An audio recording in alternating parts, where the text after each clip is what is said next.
अमेरिकी central command की जंगी तैयारी। सेंटकॉम का एक नया वॉर प्लान तैयार हो गया है। ईरान पर हमला चाहते हैं। सेंटकॉम प्रमुख एडमिरल ब्रैड कूपर की तरफ से बयान। सेंटकॉम प्रमुख ने इजरायल दौरे पर नए हमलों की पैरवी की है। चैनल 13 की तरफ से उसकी रिपोर्ट में यह दावा।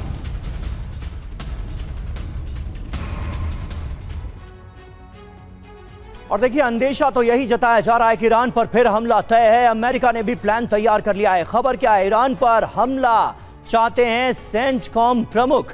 वॉर रूम मीटिंग में हमले के पक्ष में दिखे ब्रैड कूपर। ये जानकारी सामने आ रही है। ईरान में टारगेट पर क्या क्या होगा? ऑयल डिपो, गैस फील्ड, बिजली घर, इंफ्रास्ट्रक्चर साइट्स, सैन्य साइट, ये निशाने पर हो सकती हैं अगर दोबारा हमले शुरू हुए। अब सेंटकॉम का दावा क्या है? इंफ्रास्ट्रक्चर पर हमलों से ईरान घुटनों पर आ जाएगा। बड़ी बात क्या है? सेंटकॉम ने ट्रंप के पास भेज दिया है नया वॉर प्लान भी इसको लेकर। चैनल 13 के हवाले से यह बड़ी खबर, बड़ी जानकारी।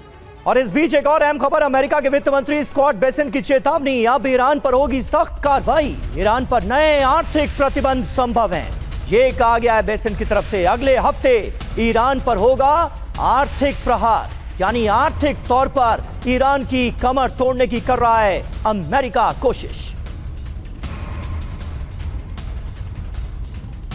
तो क्या ईरान पर अब गिरेगा सैंक्शन बम भी? ईरान पर आर्थिक दबाव डालने की तैयारी भी हो रही है। खबर क्या है?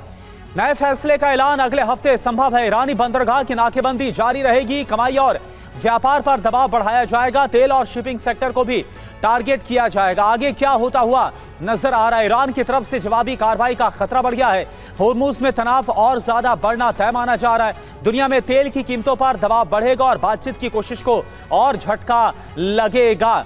अमिताभ सर, एक बात बताइए, जब जब अमेरिका की तरफ से दबाव बढ़ाने की कोशिश की गई ईरान के पर, ईरान ने रिटेलिएट किया है और ईरान की तरफ से और ज्यादा बंदिशें लगा दी गई। स्ट्रेट ऑफ होर्मुज वो एग्जांपल हम देख रहे हैं, यानी कि झुकने के लिए तैयार नहीं है।